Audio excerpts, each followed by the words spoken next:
오늘 말씀의 제목이 예상하지 못한 은혜입니다. 여러분들 이 자리 가운데 나오실 때 은혜 받으실 것을 예상하고 나오셨습니까? 예. 그럼에도 불구하고 우리가 예상하지 못했었던 은혜들이 있다면 받으시기를 주님의 이름으로 축복합니다. 헤르만 헤세의 초기 대표작 중에 하나인 크눌프라는 소설이 있습니다. 이 소설은 독일의 방랑자인 그리고 자유로운 영혼이었던 크눌프라는 가상의 인물을 그리고 있습니다.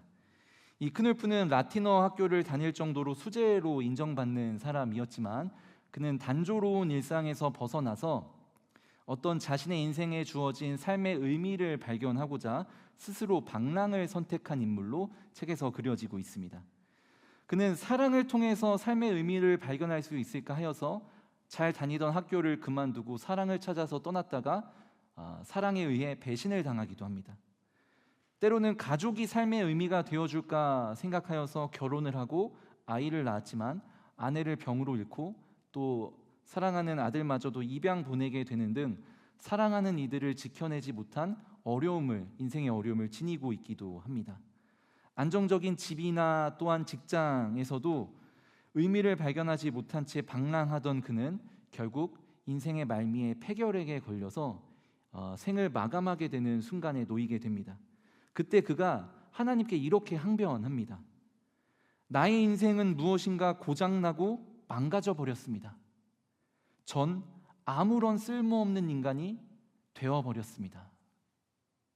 그는 자신이 살아가는 인생이 남들에 비해서 훌륭하지 못하다라고 생각을 하였고 이 모든 것이 하나님 때문이라 하나님께 탓을 삼고 있습니다.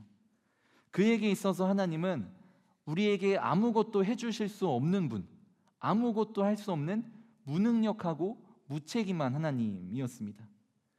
자신이 힘이 들고 지치고 어려움에 처했을 때에 그의 상황을 외면하시는, 아무것도 하시지 않았던 무책임한 분, 그리고 그의 눈에 보이지 않았던 하나님이었습니다. 제가 오늘 이 이야기를 서두에 드리는 이유는 사실 우리들의 인생 가운데에도 하나님이 종종 보이지 않을 때가 있습니다. 삶의 여러 가지 문제들 앞에서 우리가 하나님께 이런 기도를 하기도 하죠. 하나님 도와주십시오. 하나님 이 문제를 제발 해결해 주십시오 라는 탄식의 기도를 하나님께 외칠 때가 있습니다.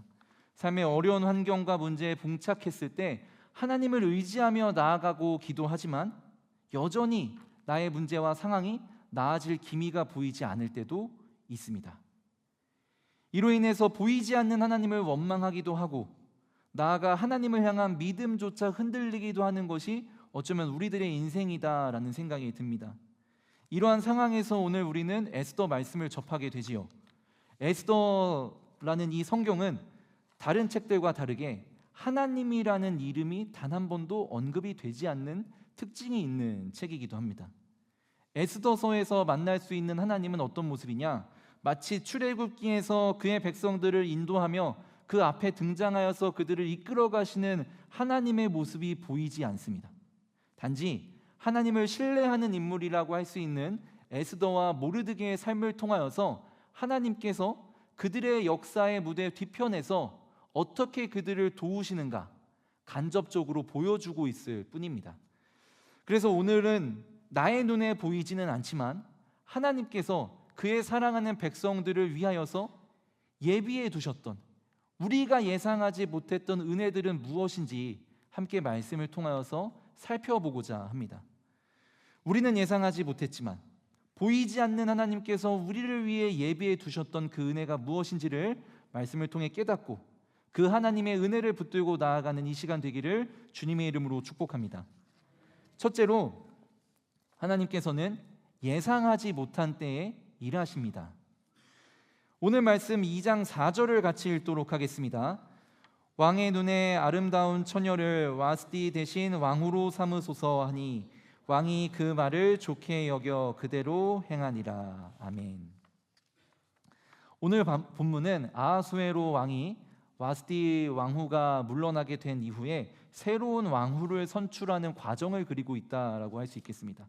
아하수에로 왕은 역사적으로 주전 485년에서부터 465년까지 20년간 페르시아 제국을 다스렸던 왕입니다. 그리고 오늘 본문에서의 사건은 그가 즉위한 지 3년 정도가 되는 주전 482년경에 일어난 시간대의 사건이지요. 그런데 이 시간대를 유대인들의 관점으로 보면 의미가 있습니다.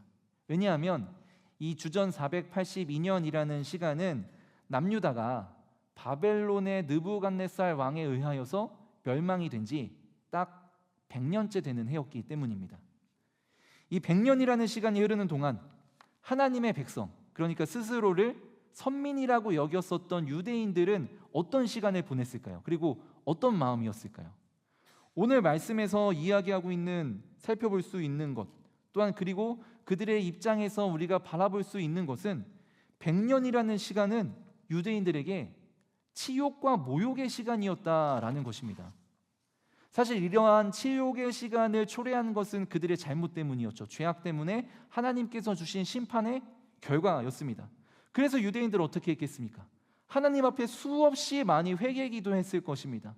하나님, 우리가 잘못했습니다. 이제 그러니 하나님의 구원을 우리 조상들에게 베풀어 주셨던 것처럼 우리들에게도 허락하여 주십시오. 이 치욕의 시간에서 벗어날 수 있도록 우리를 해방시켜 주십시오. 우리의 구원이시고 산성이시고 피할 바위이신 하나님, 지금 우리에게 주님의 은혜가 필요합니다. 얼마나 많이 기도했겠습니까? 그런데 그들에게 있었던 건, 그들에게 찾아온 건 무엇입니까? 100년이라는 시간에 무응답이었습니다. 그들에게 하나님은 나타나지 않았고 하나님은 보이지 않았습니다. 이 말씀을 대하는 우리들의 삶을 한번 비춰볼까요? 우리들은 어떻습니까? 우리도 그토록 오랜 기간 최선을 다해 기도했지만 하나님께서 응답하시지 않는 것 같은 상황에 노출되어 있지는 않습니까? 새벽을 깨우며 기도하고 작정하여 기도하고 때로는 헌금을 하면서도 하나님께 기도하지만 응답의 시간이 찾아오지 않아서 이제 기도 제목을 포기해야겠다라고 생각하셨던 적은 없으십니까? 어쩌면 기나긴 이 무응답의 시간으로 인해서 우리가 잡고 있었던 소망마저 놓고 있는 것은 아닌지 모르겠습니다. 그런 우리에게 포기하지 않는 자세를 일깨워주는 이야기가 있어서 잠시 소개해드리고자 합니다. 2002년 솔트레이크 동계올림픽 남자 쇼트트랙 1000m 경기에서 있었던 일입니다. 그때 누구도 주목하지 않았었던 호주의 스티븐 브래드버리라는 선수에 관한 이야기입니다. 이 선수는 올림픽을 앞둔 시점에서 척추가 골절되는 큰 부상을 입어서 선수 생명의 위기에 노출되었습니다. 그러나 끝까지 포기하지 않는 집념으로 재활하였고 경기에 출전하게 되었습니다. 그러나 부상 탓에 이 선수는 사실 메달권의 선수는 아니었습니다. 왜냐하면 대회 직전에 치러졌었던 경기에서 50위권 밖으로 밀려났었던 선수였기 때문이었습니다. 그래도 이제 마지막으로 참가하는 올림픽이었기 때문에 유종의 미를 거두자라는 심정으로 참여를 했습니다. 다행히 예선전은 통과했지만 준준결승이 문제였습니다. 준준결승에서는 이제 조 2위까지 준결승에 진출하는 경기였기 때문에 브래드버리는 열심히 임했지만 마지막 바퀴까지 4위에 처해 있었습니다. 그런데 그 마지막 바퀴에서 2위와 3위의 선수가 몸싸움을 벌이다가 한 명은 넘어져서 탈락하게 되었고, 그리고 2위로 들어왔었던 선수가 실격 처리되는 바람에 브래드버리가 2위로 준결승전에 진출하였습니다. 그런데 이 준결승전은 문제였습니다. 마지막 바퀴까지 이 선수가 5위를 달리고 있었기 때문에 탈락이 유력해 보였습니다. 그런데 그 마지막 바퀴에서 2, 3, 4위를 달리던 선수들이 엉켜서 넘어지면서 2위로 꼬린, 그리고 1위로 들어왔었던 선수가 실격 처리되면서 당당하게 조 1위로 결승전에 진출하였습니다. 결승전에서도 마찬가지로 어떻게 했어요? 이렇게 운으로 올라왔었던 선수였기 때문에 당연히 마지막 바퀴까지 5위를 달리고 있었습니다. 그런데 또 마지막 바퀴에서 역사가 일어나지요. 마지막 바퀴 마지막 코너에서 1, 2, 3, 4위를 달리던 선수들이 몸싸움을 벌이다가 차례로 연쇄적으로 넘어졌고 그 틈에 브래드버리가 1위로 결승선을 통과하게 되었습니다. 어떻게 보면 운으로 금메달을 딴 것 같아 보이지만 이 선수는 이 경기를 마친 이후 고국으로 돌아와서 인터뷰를 할 때 이런 이야기를 했습니다. 이 금메달은 부상으로 선수 생활을 포기할 뻔했었던 상황에서도 끝내 포기하지 않았던 나에게 주신 신의 선물이다라고 이야기를 했습니다. 우리의 기도는 어떨까요? 우리는 기도함에도 불구하고 변하지 않는 여러 가지 상황과 환경으로 인하여서 우리의 길이 열리지 않는 것으로만 여겨서 기도하기를 좌절하고 포기하고 낙심하고 있지는 않습니까? 그런 사람들에게 신명기 11장 14절에서 하나님께서 이렇게 말씀하십니다. 여호와께서 너희의 땅에 이른 비 늦은 비를 적당한 때에 내리시리니 너희가 곡식과 포도주와 기름을 얻을 것이요. 아멘. 유대인들에게도 비가 내릴 때가 되었습니다. 드디어 하나님께서 정하셨던, 그러나 인간인 우리로서는 전혀 예상하지 못했었던 때가 찾아온 것입니다. 와스디 왕후가 폐위된 이후에 아하수에로 왕의 분노가 가라앉았습니다. 아니, 더 정확히 이야기하자면 하나님께서 아하수에로 왕의 마음에 평안을 주신 것입니다. 이윽고 신하들의 권유를 따라서 와스디 왕후를 대신할 아리따운 처녀를 궁으로 모이게 하였습니다. 그러나 이 모든 것들은 앞으로 유대인들에게 다가올 민족적 위기 앞에서 그들을 구원하시기를 원하셨던 하나님의 섭리이자 유대인들의 기도에 대한 하나님의 응답의 사건이었습니다. 유대인들은 100년이라는 긴 세월 동안 그들의 기도가 응답되지 않는다라고 생각을 하고 있었지만 하나님께서는 그들이 예상하지 못했었던 그 순간에 역사하고 계셨던 것입니다. 사랑하는 연동의 성도 여러분, 여러분의 삶에서 하나님의 응답이 더디게 오는 것처럼 느껴지고 계십니까? 때로는 그 무응답의 시간이 너무나 길어서 이제는 기도하기를 그만 포기해야겠다라고 마음을 먹고 계시는 않습니까? 그러나 하나님께서는 오늘 말씀에서와 같이 우리가 전혀 예상하지 못했던 때에 역사하실 것이며 바로 그때에 우리에게 은혜를 베풀어 주실 것입니다. 하나님께서 예비해 두셨던 예상하지 못한 은혜를 누리시는 연동의 모든 성도님들 되시기를 주님의 이름으로 축복합니다. 둘째로 하나님께서는 예상하지 못한 손길을 통해 도우십니다. 왕의 명령이 내려진 이후에 127개의 도성에 이 소문난 아리따운 처녀들에게 수산 왕궁으로 모이라는 명이 내려지게 됩니다. 왕비가 될 수 있다는 소문이 퍼지게 되었고 이로 인하여서 수많은 아리따운 처녀들이 그 자리 가운데로 나아갔을 겁니다. 에스더도 그 중에 한 명이었죠. 그런데 에스더가 이 수산 왕궁으로 나아가게 되었을 때에 사실 그녀는 심리적으로 굉장히 불안한 상황일 수밖에 없었습니다. 왜냐하면 당시 에스더는 2번의 큰 이별을 경험하였기 때문입니다. 첫 번째는 무엇이죠? 부모의 죽음으로 인한 이별이었습니다. 그리고 두 번째 이별은 자기를 부모를 대신하여서 딸처럼 여겨 주었었던 누구입니까? 모르드게와의 이별이었습니다. 이 두 번의 이별로 인하여서 에스더는 혼란스러운 상황에 노출될 수밖에 없었던 것이죠. 그러나 하나님께서는 이렇게 심적인 혼란을 지니고 있었던 에스더를 결코 홀로 내버려 두지 않으셨습니다. 그리고 그 하나님께서는 지금 이 시간 여러 가지 일들로 심적인 혼란을 겪고 있는 우리들을 내버려 두지 않으시는 분이신 줄로 믿습니다. 비록 하나님께서는 이 에스더 앞에, 역사의 무대 앞에 짜잔 하고 나타나셔서 그녀를 지켜주신 것은 아니었지만 하나님께서는 에스더가 전혀 예상하지 못했었던 손길을 통하여서 그녀의 삶을 도와주셨습니다. 그 손길이 바로 누구의 손길입니까? 이 모든 여인들을 관리하던 헤게라는 이 관리의 손길이었습니다. 오늘 말씀을 보니 헤게라는 관리가 유독 에스더를 마음에 들어 하였다라고 기록을 하고 있습니다. 아마도 그녀라면 아하수에로 왕 옆에 가장 어울릴 만한 사람이 아닐까라고 생각을 한 것 같습니다. 그러나 이 모든 것은 하나님께서 에스더를 돕기 위하여서 예비해 두셨던 전혀 예상하지 못했었던 손길이었습니다. 9절에서처럼 헤게는 에스더에게 특별한 대우를 합니다. 같이 9절을 읽도록 하겠습니다. 에스더가 은혜를 베풀어 몸을 정결하게 할 물품과 일용품을 곧 주며 또 왕궁에서 의뢰 주는 7 궁녀를 주고 에스더와 그 궁녀들을 후궁 아름다운 처소로 옮기더라. 아멘. 헤게가 이 처녀를 좋게 보았다라고 기록을 하고 있습니다. 이처럼 하나님께서는 하나님의 백성들을 도우시는데 어떻게 도우십니까? 전혀 예상하지 못했었던 손길을 통하여 하나님의 백성들을 도우신다는 것입니다. 이와 더불어 하나님께서는 이사야서 41장 13절을 통해서 우리에게 이런 약속을 주셨습니다. 이는 나 여호와 너의 하나님이 내 오른손을 붙들고 내게 이르기를 두려워하지 말라 내가 너를 도우리라 할 것임이니 라고 말씀을 하셨습니다.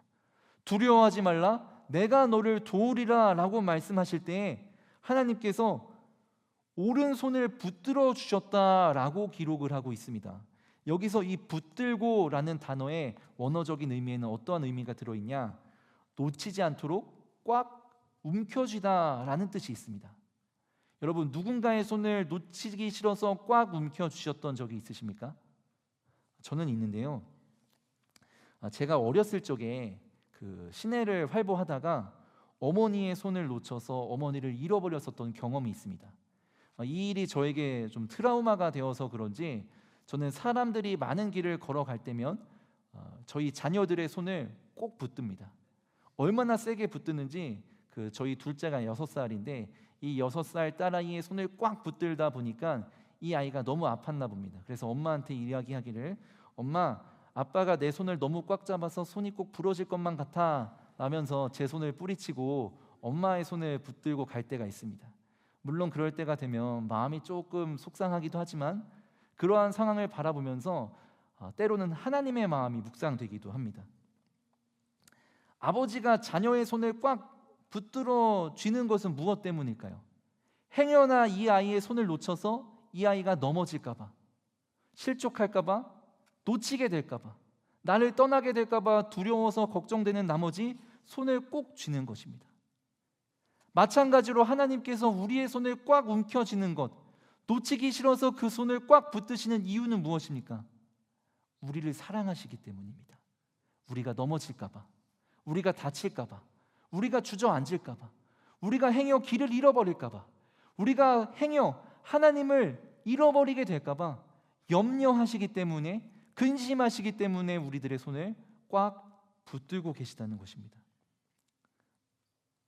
그 우리의 손을 꽉 붙들고 계시는 하나님께서 이렇게 말씀하십니다. 두려워하지 말아라. 내가 너를 도울 것이다. 이렇게 말씀하시는 분이십니다. 에스더를 도왔었던 헤게의 손길은 에스더의 입장에서는 보았을 때 전혀 예상하지 못했었던 손길이었겠지만 하나님의 입장에서 보았을 때는 약속을 성취하는 손길이었습니다. 에스더와 모르드게는 헤게라는 그 관리의 손길을 통하여서 자신들을 도와주는 페르시아 관리의 손길을 보았던 것이 아니라 역사의 무대 뒤에서 그들을 돕기를 원하셨던 하나님의 손길을 발견하였던 것입니다.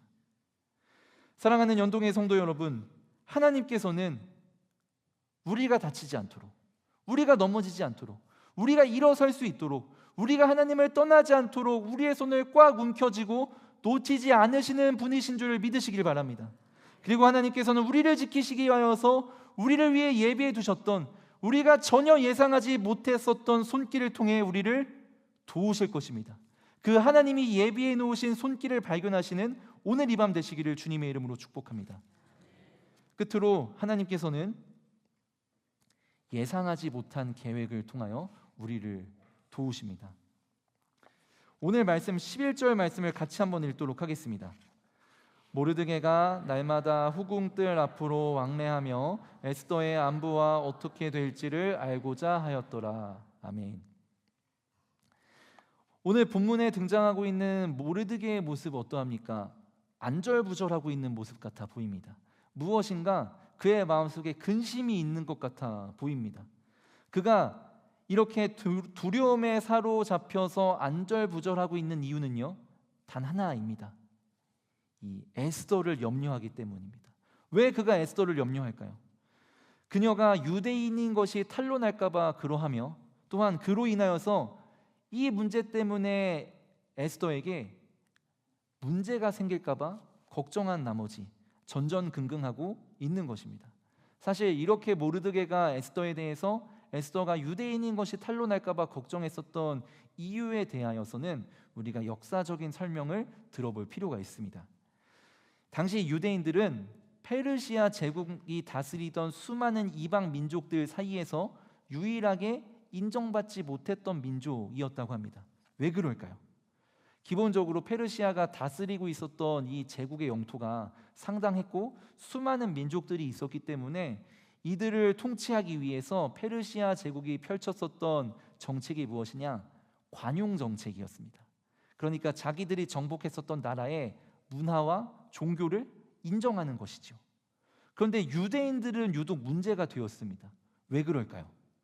유대인들은 유일신 신앙을 지니고 있기 때문에 그렇습니다. 기본적으로 페르시아 제국이 이렇게 관용 정책, 여러 다스리고 있었던 정복했었던 민족의 종교를 인정할 수 있었던 데에는 페르시아 제국 자체가 다종교 국가였기 때문에 그렇습니다. 그러니까 그들이 다스리던 나라들이 어떤 신을 믿어도 상관이 없었던 것이었죠. 그런데 유대인들은 어떻습니까? 오직 여호와 하나님만이 우리 하나님이다, 참된 신이시다라는 믿음을 고백하고 있었기 때문에 페르시아의 제국의 정책과 이 종교관과 부딪힐 수밖에 없었습니다. 더불어서 아하수에로 왕의 이 이름은요, 영웅을 다스리는 자, 즉 신을 상징하는 이름이었습니다. 황제가 곧 신이라는 인식이 이 페르시아 제국 내에 있었다는 것이죠. 그러나 이에 반해서 황제의 신성을 거부하고 여호와 하나님만이 참된 신이다라고 이야기하는 이 유대인들의 어떤 이러한 종교관이 페르시아 제국에서 보았을 때는 좋게 보았을 리가 없습니다. 그렇기에 모르드게가 혹시라도 에스더가 유대인인 게 탄로나서 공경을 처하게 될까봐 걱정할 수밖에 없었던 것이죠. 그래서 오늘 말씀 10절을 보면 이 10절에서와 같이 자신이 유대인임을 밝히지 말라라고 신신당부하였던 것입니다. 가뜩이나 부모를 잃고 상심한 그녀에게 아버지와도 같았던 모르드게마저 함께 있을 수 없는 상황이니 얼마나 더 염려가 되고 걱정이 되었겠습니까? 그래서 모르드게는 11절에서처럼 에스더가 어떻게 살아가고 있는지, 그녀에게 어떤 소식이라도 듣기 위해서 그녀가 머물고 있는 후궁 뜰 앞을 거닐면서 전전긍긍, 안절부절하고 있었던 것이었습니다. 사랑하는 연동의 성도 여러분, 우리들의 삶은 어떻습니까? 우리들도 모르드게와 같이 여러 가지 사유로 인하여서 전전긍긍하고 안절부절하면서 몰래 여러 가지 길들을 탄식 가운데 안절부절하며 걷고 있지는 않습니까? 진로의 문제, 건강의 문제, 학업의 문제, 취업과 결혼의 문제, 신앙의 문제, 관계의 문제, 재정적인 문제 등 우리의 마음을 억누르고 있는 것들이 참 많이 있습니다. 앞으로 무엇을 어떻게 해야 할지 몰라서 뚜렷한 답을 찾지 못한 채 진로의 문제로 고민하고 있는 이들이 너무나 많이 있습니다. 남들은 가족으로부터 지지와 이해와 사랑을 받는데 왜 하필 우리 가족들은 나를 핍박합니까? 자녀의 문제들로, 부모 형제와의 문제들로, 배우자와의 문제들로 인하여서 수없이 답답함을 느끼고 있는 것이 어쩌면 우리들의 인생인지도 모르겠습니다. 직장 상사와의 갈등, 후배들과의 관계로 인하여서 막막함을 느끼는 이들도 있습니다. 오늘 예배를 마치고 당장 나의 삶의 자리로 돌아가면 내일 다시 직장을 가야 할 텐데 여전히 나를 괴롭게 하고 힘들게 하는 나의 상황과 환경은 변하지 않은 채 나를 기다리고 있을 수도 있습니다. 오래도록 해결되지 않은 재정의 문제도 있습니다. 건강의 문제들도 있습니다. 나의 삶을 짓누르는 문제들이 내가 감당하기 버거울 정도로 나를 엄습합니다. 때로는 기도가 터져나오지 않아서 나 홀로 갑갑한 이 벽 가운데 둘러싸여 있는 것 같은 막막함을 느끼기도 합니다. 이런 것들로 인해서 우리는 날마다 근심하고 좌절하며 전전긍긍하고 안절부절하여서 눈물 가운데 탄식의 걸음을 걷고 있는지도 모르겠습니다. 그러나 오늘 말씀 속에서 만나게 되는 하나님께서는요, 모르드게와 에스더를 위하여서 유다 백성들을 구원하시기 위한 계획을 갖고 계셨습니다. 모르드게의 입장에서는 안절부절하여서 후궁합들을 고민과 불안 가운데 사로잡혀서 거닐고 있을 뿐이었지만, 이미 그 가운데에도 하나님께서는 이미 하나님만의 구원의 계획을 진행하고 계셨습니다. 모르드게가 왕을 구하는 사건을 예비해 두셨고요, 하만의 교만함도 사용하셨습니다. 에스더에게 금식과 기도로 결단할 마음을 주시기도 하였고, 아하수에로 왕에게 에스더를 좋게 볼 수 있도록 호의를 베풀도록 인도를 하셨습니다.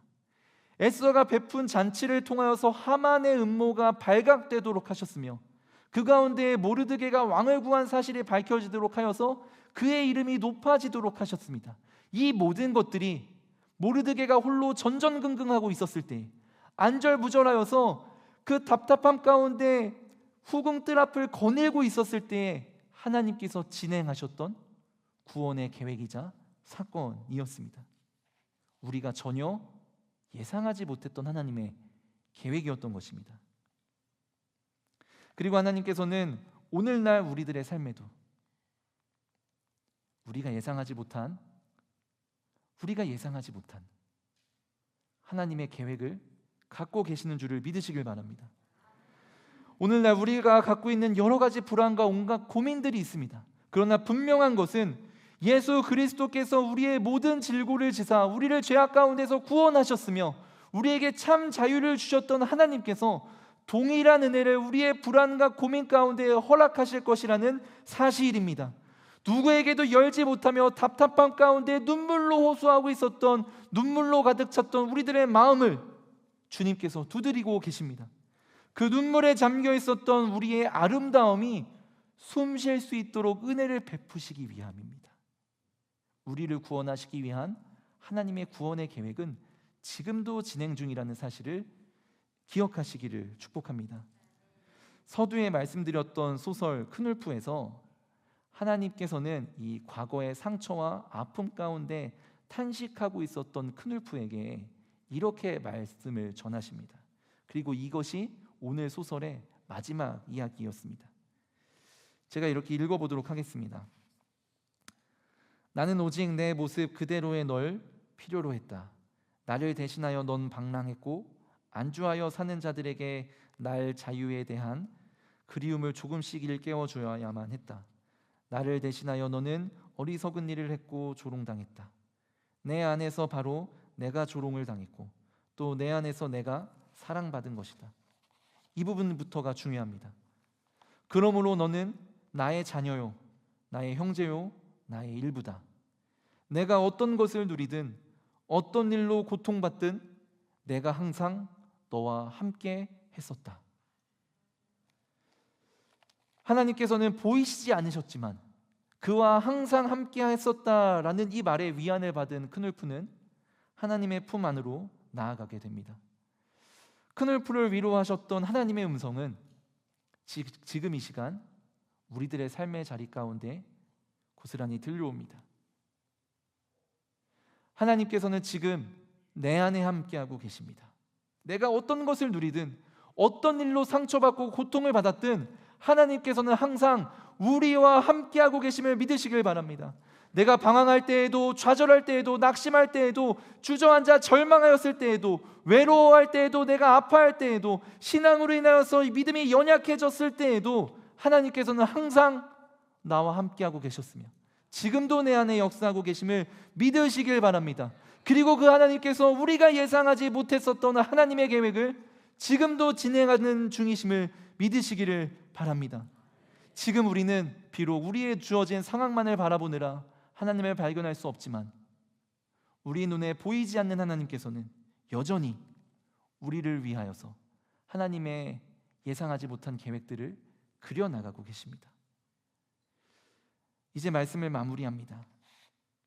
우리 눈에 보이진 않지만 지금도 여전히 하나님께서는 우리가 예상하지 못한 은혜를 우리에게 허락하고 계십니다. 예상하지 못한 때에 응답하실 것이며 예상하지 못한 손길을 통해 도우실 것이며 우리가 예상하지 못한 계획을 갖고 계심을 믿음의 눈으로 바라보며 우리를 위해 일하실 주님을 소망하며 갈망하며 나아가시는 오늘 이 밤이 되시기를 주님의 이름으로 축복합니다. 우리 이 시간에 함께 찬양하기를 소망합니다. 주가 일하시네 라는 찬양입니다. 어쩌면 우리들의 인생은 날이 저물어가는 시간대일지도 모르겠습니다.